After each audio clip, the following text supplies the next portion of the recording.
Muy bien. Estimados alumnos, recomenzamos.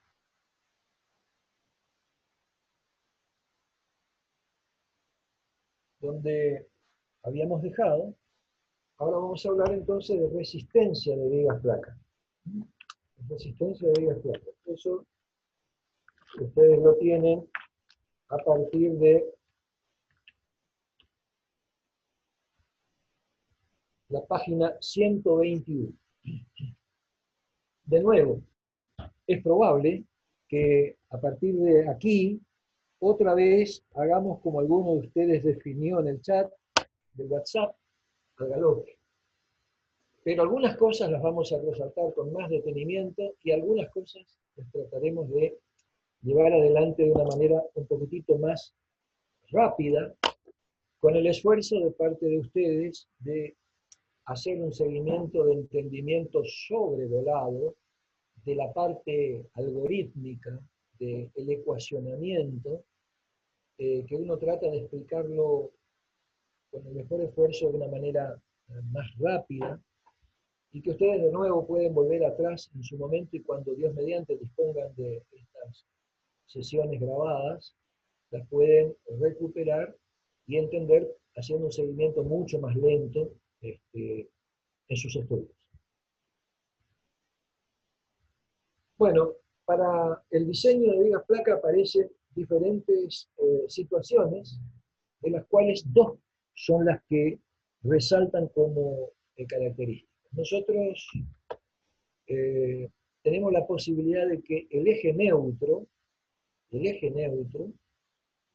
estando siempre en la condición de deformación últimas en el 3 por 1000, en la fibra más comprimida, 3 por 1000, una situación de eje neutro muy alta, o sea, poco profunda, ustedes ya pueden reconocer que se corresponde con grandes deformaciones en las armaduras de tracción. En cambio, si la profundidad del eje neutro baja, pivotando en el 3 por 1000, pivotando en el 3 por 1000, si la profundidad del eje neutro baja, se reduce la curvatura y se reducen las deformaciones de tracción. Lo contrario es que pivotando en el 3 por 1000, un plano de deformaciones últimas, exagero, mira, corto al eje neutro con el plano de deformaciones por aquí, y me voy, produce grandes deformaciones muy superiores al 5 por 1000 en las armaduras y una pequeña profundidad en el eje neutro.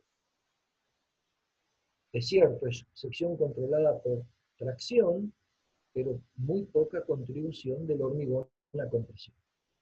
Volvemos atrás. Entonces vamos a destacar dos situaciones: que el eje neutro caiga dentro de la placa, o del ala, del ala.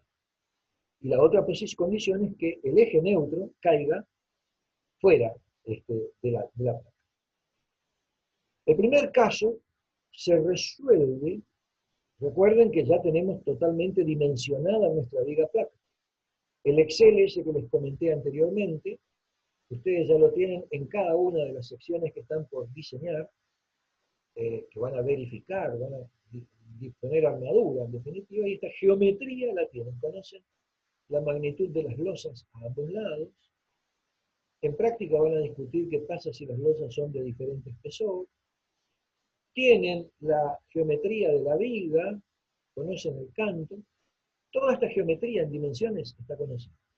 El eje neutro cae dentro de la placa. Esta sección se dimensiona como una viga de sección rectangular de ancho B, tomando el ancho colaborante y no el ancho de la viga, porque se considera que todo este ancho colaborante es equivalente a una viga rectangular que va por esta línea de trazo discontinuo, y que no afecta en absoluto las secciones 1 y 2 porque no son colaborantes en tracción, tanto como no lo era la del alma, esta viga rectangular, y por lo tanto se resuelven con gran sección, importante ancho, el ancho colaborante. Las armaduras están dispuestas en el nervio, El nervio sirve solamente, en este caso, para alojar la armadura y darle continuidad a la parte comprimida con la parte traccionada, y no hay ningún cambio entre lo que nos toca en esta viga placa con las secciones rectangulares que hemos visto hasta ahora. Aplicaremos todos los recursos que hemos estado analizando hasta este momento. ¿Qué sucede cuando el eje neutro ahora está fuera de la puerta? Corta al medio.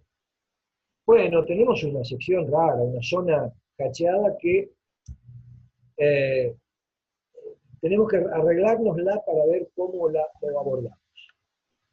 Este es el caso verdadero de una viga placa, ¿no? Y entonces parece ser, dicen los que conocen y lo aseguran, que en estas condiciones, las condiciones o hipótesis que nosotros teníamos planteadas para las secciones rectangulares, siguen valiendo en el sentido de que valen el bloque rectangular. Adoptar un bloque rectangular para representar las tensiones normales en el hormigón que están actuando en esta viga placa, todavía responden tienen una exactitud suficiente, y gracias a Dios podemos seguir utilizando ese procedimiento. Entonces lo que vamos a hacer ahora, vamos a ver, es que vamos a dividir toda la zona de esta placa comprimida en dos regiones. Una región, continuando las aristas del nervio hacia arriba, que va a ser alas netas. Y dejamos una zona de compresión sobre el nervio directamente. Y vamos a tratar de aplicar un bloque rectangular de tensiones a esta zona, así diferenciada. Hay todavía una posibilidad que estamos denominando como B1, donde por alguna razón todavía el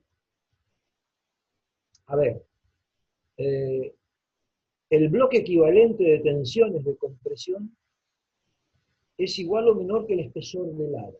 A ver, podría darse la situación de que el eje neutro quede por debajo de la fibra inferior del ala, pero al hacer beta 1 por C y obtener la altura del bloque rectangular, el bloque rectangular solo impacte en la zona del ala. La resolución de este caso muy singular todavía sigue siendo la anterior. Podemos seguir trabajando como un bloque rectangular, como una viga de sección rectangular, por más que tenga forma de viga plana. Y entonces interviene el ancho B en toda la geometría como el ancho colaborante, y no el ancho del medio. La situación B2 es entonces claramente cuando la profundidad del bloque rectangular supera al espesor de la base. Y entonces ahí el análisis viene como vamos a tratar de comentar ahora. Por lo general, en vigas placa, vamos a intentar por todos los medios no tener que usar armadura de compresión, armadura comprimida. Si no nos podemos arreglar con la nueva zona comprimida de hormigón, bueno, es porque estamos en una situación extraordinaria. Y esta situación extraordinaria, bueno, vamos a meter armadura de compresión, pero es lo más infrecuente.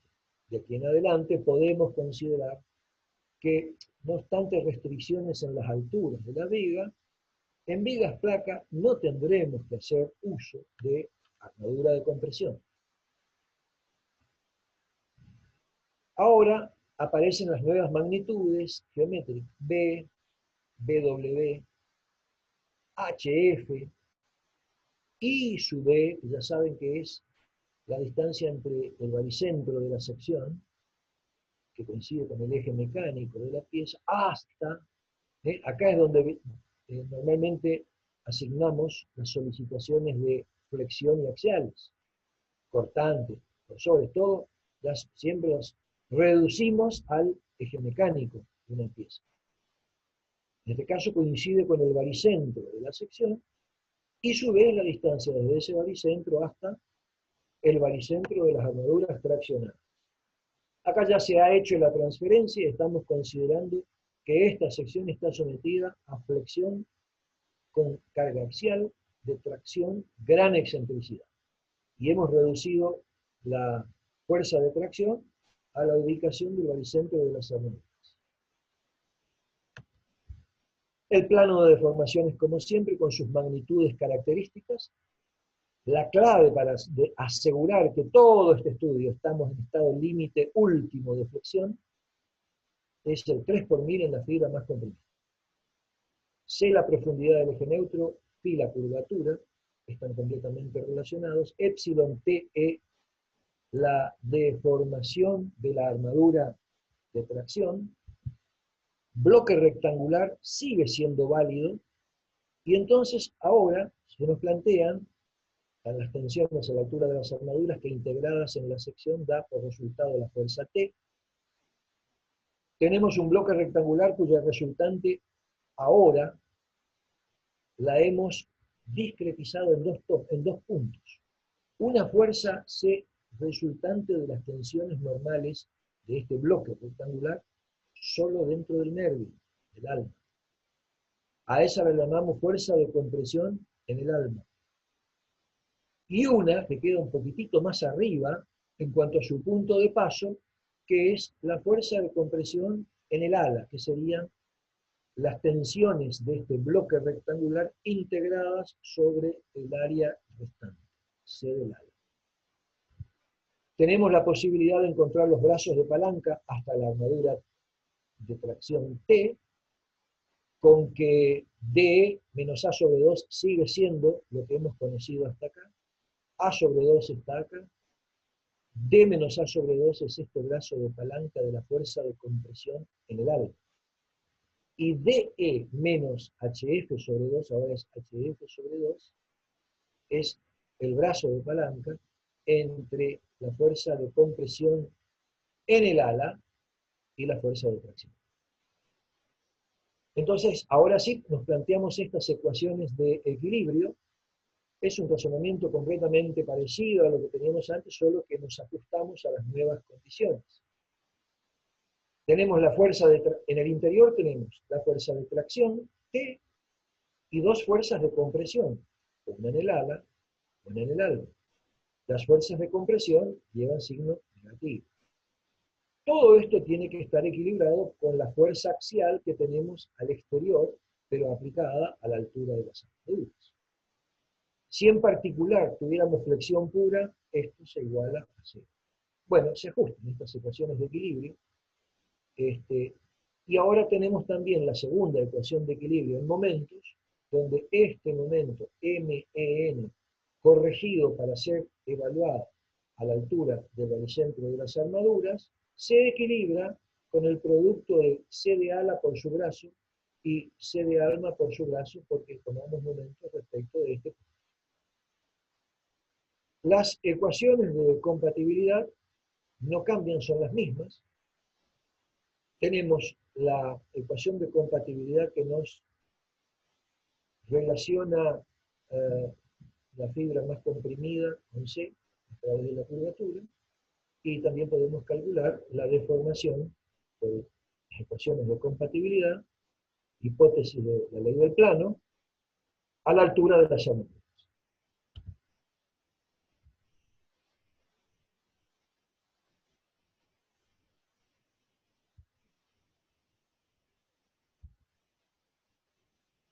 En cuanto a las ecuaciones constitutivas, sigue valiendo lo que habíamos comentado con anterioridad.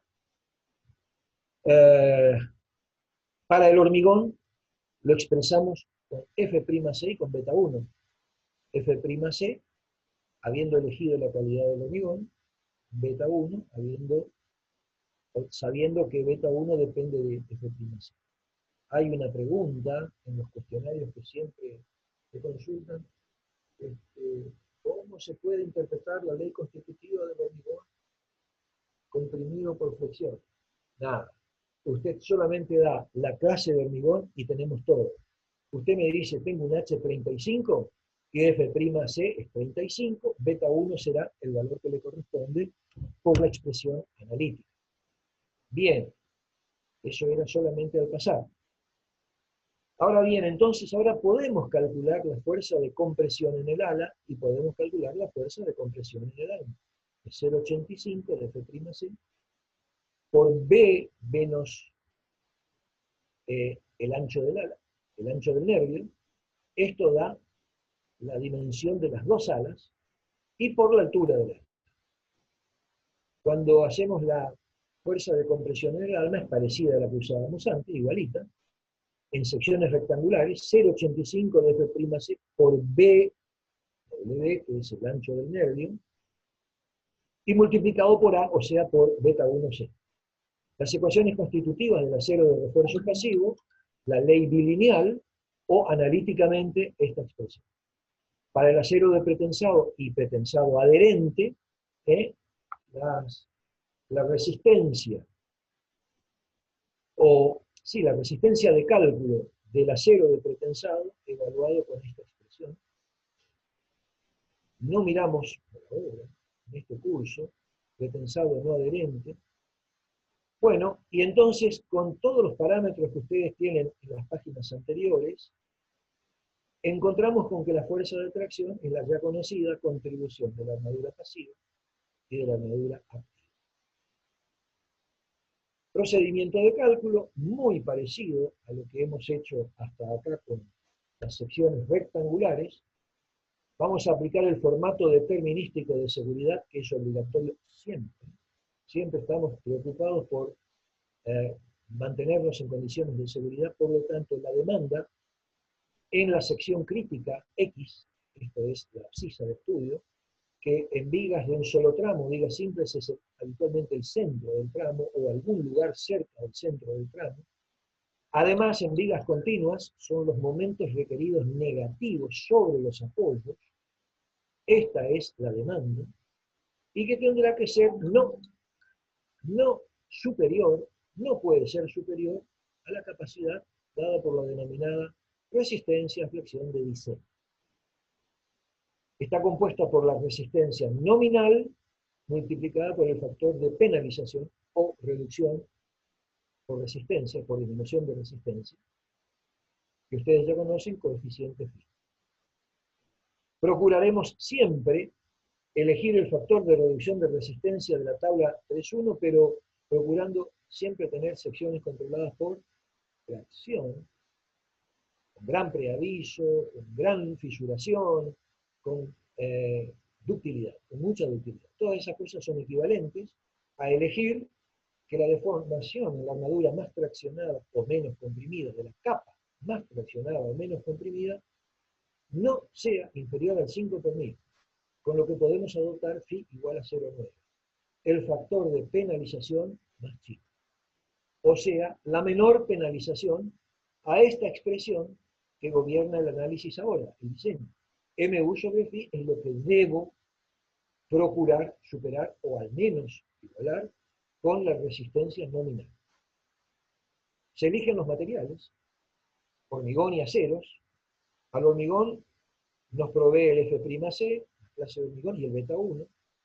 La armadura pasiva, con solo saber el ADN que estemos usando, en general 420, FI es 420 megapascales. Cuando tengamos malla será 500, según las tablas del CIRSO, que son tablas del IRAM.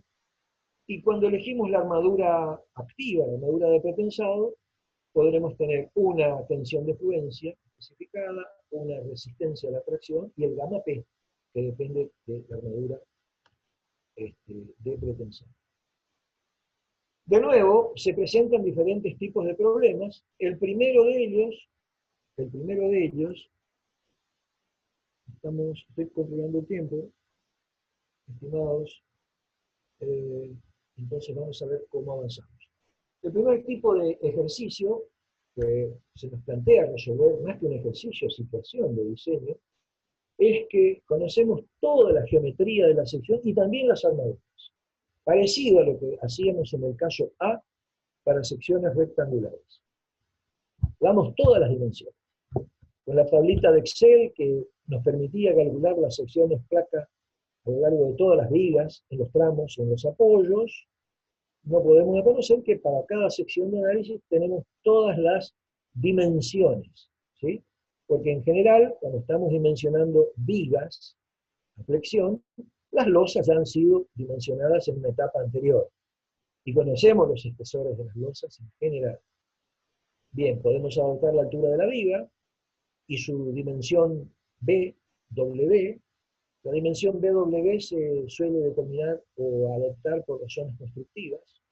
En general, algunas veces son por múltiplos de los anchos de las tablas de encofrado. Así por lo menos nos enseñaron a nosotros cuando los encofrados eran, siguen siendo, predominantemente en madera, y había tablas que tenían 10 o 15 pulgadas, en general, 4 o 6 pulgadas, 4 pulgadas son 10 centímetros, 6 pulgadas 15, son las tablas que a veces se consiguen más en el comercio, y si no, hay que armar con más de una tabla, si quiero tener un ancho B de 20 centímetros, 25 centímetros, 30 centímetros. El ancho B suele determinarse por razones constructivas. Están adoptadas también la calidad de los materiales, y entonces puedo calcular FPS, puedo calcular la fuerza de compresión en el ala, puedo calcular la fuerza de tracción T provista por las armaduras pasivas y activas. De la primera ecuación de equilibrio puedo despejar cuánto es el valor, o puedo determinar el valor de la fuerza de compresión en el alma, porque esto es lo que conozco. Primero calculé C del ala, tengo esta calculada, esta la conozco, y entonces puedo decir cuál es la fuerza de compresión que necesito en el alma. Esta es la que necesito despejar. Las otras las conozco, pero esta es la que necesito despejar para saber qué profundidad verdaderamente alcanzó el bloque rectangular o el eje neutro de deformación. Entonces, una vez que tengo C del alma, vengo con C del alma, la divido por estas expresiones y obtengo el valor del bloque, la profundidad del bloque rectangular, y correspondientemente la profundidad del eje neutro. Correspondientemente puedo conocer la curvatura, y ahora sí, una vez que tengo la curvatura, calculo la deformación de tracción en la armadura traccionada, el equivalente, y debo verificar que se cumpla. Siempre estoy resaltando, siempre que se debe verificar la sección. Si no, se recomienda, como siempre, aumentar la altura y en consecuencia aumentar el D sub E. Con la segunda ecuación de equilibrio, se calcula el momento nominal resistente, que es el que estoy buscando. Estoy buscando este lo conozco. Estoy buscando para ver si se cumple, que con todo lo que adopté, se cumple esta condición, la condición de seguridad. Entonces, el MEN era el producto de la fuerza de compresión en el ala por su brazo de palanca hasta la armadura traccionada, más la fuerza de compresión del bloque rectangular actuante en el alma por su brazo de palanca hasta la armadura traccionada. Esto es todo calculable y obtengo MEN. Con MEN calculo MN por simple cambio de términos. Esto estaba restando del otro lado, y entonces ahora tengo el MN que estoy buscando, que es en la solicitación que debo analizar en el eje mecánico de la pieza. Y tengo el MN que debe verificar esta condición. Si no se verifica, ya sabemos lo que tenemos que hacer. Se recomienda aumentar las dimensiones de la sección y o las armaduras. Si es con mucho exceso, bueno, conviene retocar las dimensiones para no ser tan antieconómicos. Segundo caso,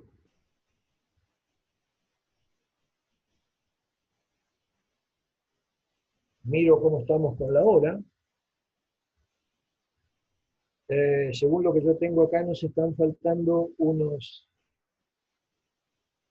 si ustedes tienen 35 minutos, unos 5 a 10 minutos, puede ser que contemos este caso. Ingeniero. Sí, sí, sí, Mario, te escucho.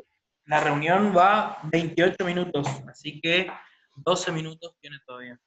Bien, muy bien. Entonces vamos a completar nuestra reunión hablando de este caso B, donde es parecido al caso B de la sección rectangular, pero viene bien repasar los pasos, que son más o menos similares, adaptados ahora a una sección T o placa.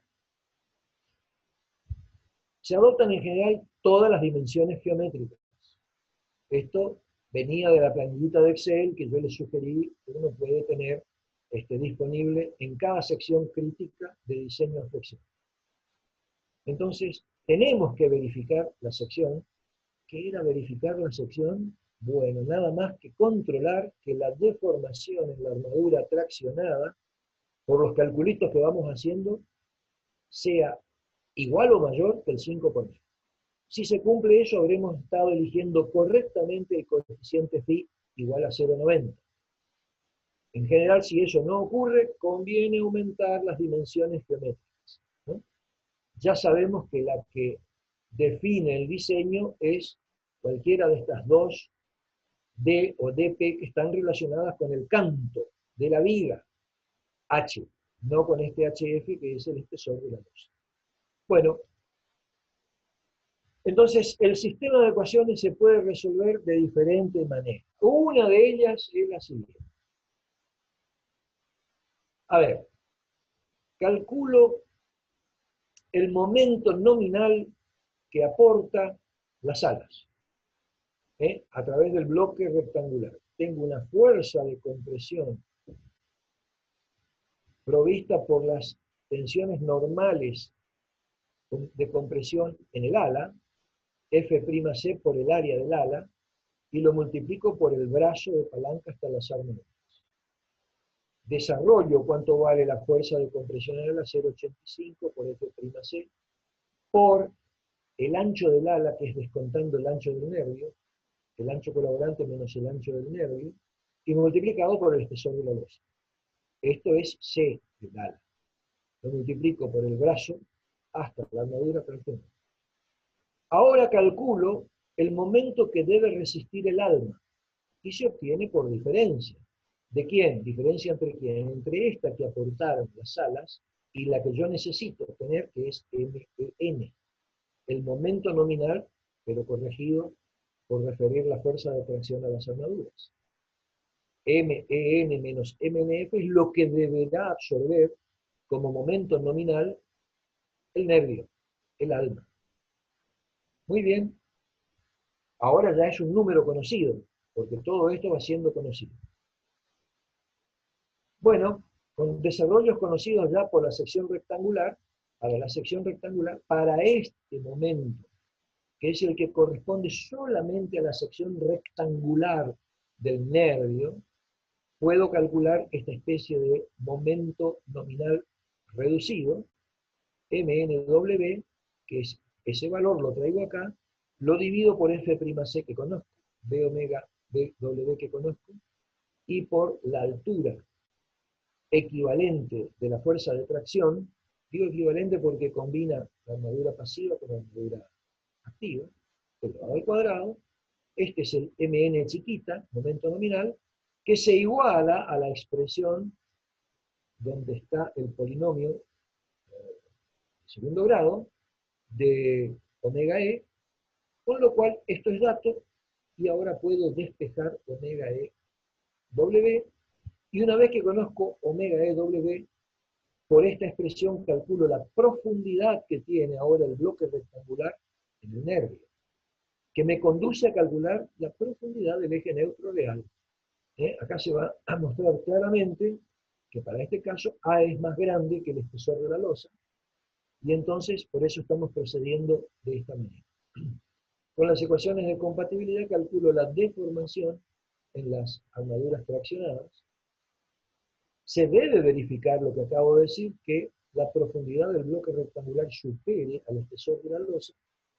En caso contrario, resolvemos como viga rectangular, pero eso ya lo sabemos hacer y no lo estamos discutiendo ahora. Vamos a verificar, esta es la verificación de la sección, para tener sección controlada por tracción, que esta deformación que hemos calculado acá supere el 5 por 1000, para que la sección verifique ductilidad, preaviso suficiente, fisuración, casi agrietamiento de la sección, para poder tomar medidas en caso de preanuncio de fallas. Si no se verifica, aumentamos la altura de la sección.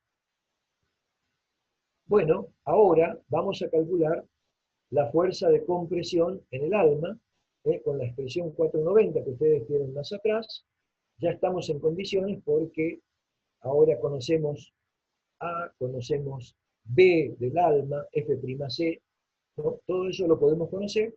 Y ahora lo que nos queda es por igualar por la ecuación, la primera ecuación de equilibrio, donde aparecía la fuerza de tracción total que hace intervenir a las dos armaduras, que son incógnitas, ASUS y APS, junto con FPS, y entonces esto tenía que ser igual por pasaje de término a NN, que lleva signo positivo.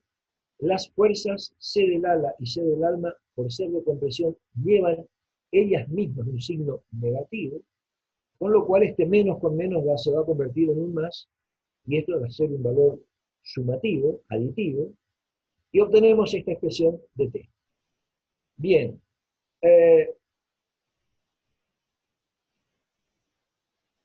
Es una ecuación con tres incógnitas, y las resolvemos con el auxilio de esta primera ecuación que tenemos acá por equilibrio.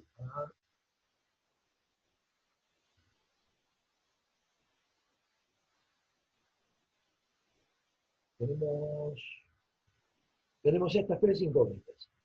Las dos armaduras, disculpen, pasiva y activa, y el valor de FPS, que a su vez depende de ASUS y EPS. La segunda ecuación es la de FPS, y la tercera condición puede obtenerse, voy a pasar de largo por ahora, algo que van a ver repetido en este texto que dice, bien por plantear la satisfacción de tensiones admisibles, que es un tema que vamos a estudiar en la clase próxima, o bien de imponer un índice de pretensado, que es la recomendación que en general vamos a tener por ahora, mientras no hayamos evaluado cómo calcular tensiones admisibles, cómo verificar tensiones admisibles. Entonces, esta es una nueva condición para poder calcular AS y APS. Pero, si es hormigón armado, PI, o sea, el grado de pretensado va a ser 0, si es hormigón armado, porque no hay armaduras activas, y si es hormigón pretensado, el grado de pretensado va a ser 1, porque anulamos las armaduras pasivas. Cualquier otro valor será intermedio. En este caso tenemos una ecuación, en la ecuación de equilibrio, no aparece el término de la armadura de pretensado, la única incógnita es ASUS. Ya dijimos hoy por qué FI está trabajando, FS está trabajando el valor de FI, y es porque hemos elegido sección controlada por fracción. La deformación ya hemos verificado que es más grande que el 5 por 1000, entonces FS es FI, y despejamos la armadura si el caso es de una sección de hormigón armado. Si el caso es de una sección de hormigón pretensado, a esta ecuación le sumamos esta otra, y tenemos las dos incógnitas que podemos resolver con estas dos ecuaciones. Ustedes tienen ejercicios resueltos que son relativamente más largos, así que los dejo a ustedes para que los revisen y apliquen estos conceptos que hemos estado comentando por acá. En este punto podemos dar por cerrada la sesión, la reunión, pero podemos aprovechar unos minutos para hacer una síntesis de qué hemos estado viendo hoy. Hemos hecho una presentación para estudiar el diseño de secciones rectangulares en primera etapa. Y después hemos pasado a las secciones viga-placa, secciones T. Cuando analizamos la sección viga-placa, primero lo hice viga rectangular, sección rectangular. Primero estudiamos el mecanismo de diseño, el algoritmo, los criterios de diseño en general de las armaduras, valiéndonos de pensar solamente en flexión pura. La flexión pura, estimados, ocurre en la mayor parte de las vigas y losas, ¿no?, que nosotros tenemos en el edificio, en el entrepiso, en la planta que nosotros estudiamos en este curso, sometidas a acciones estrictamente gravitatorias, es decir, cargas verticales. Cuando aparecen cargas horizontales, aparecen cargas exteriores que se traducen en general en esfuerzos axiales en las secciones. Pero por eso decidimos incorporar también, además de la flexión pura, el caso de flexión, contracción y gran excentricidad, que se puede resolver con estas mismas herramientas, con estos mismos recursos. Un poquitito más adelante introdujimos para la flexión ahora ya compuesta, contracción y gran excentricidad, introdujimos el problema de tener límites para no tener ilimitada la elección de la altura de la viga. En ese caso, hemos desarrollado el concepto de secciones con doble armadura o armadura de compresión. Y por último, hemos analizado el comportamiento de secciones placas, que ustedes la vieron en la sesión, en la reunión anterior, y después cómo evaluar su resistencia para evaluar y diseñar en general las armaduras. Este es el resumen de lo que hemos visto hasta acá, y nos queda un último tramo, para el cual otra vez sugiero que para la próxima reunión nos encontremos dentro de unos 10 minutos. Hasta acá el fin de esta reunión.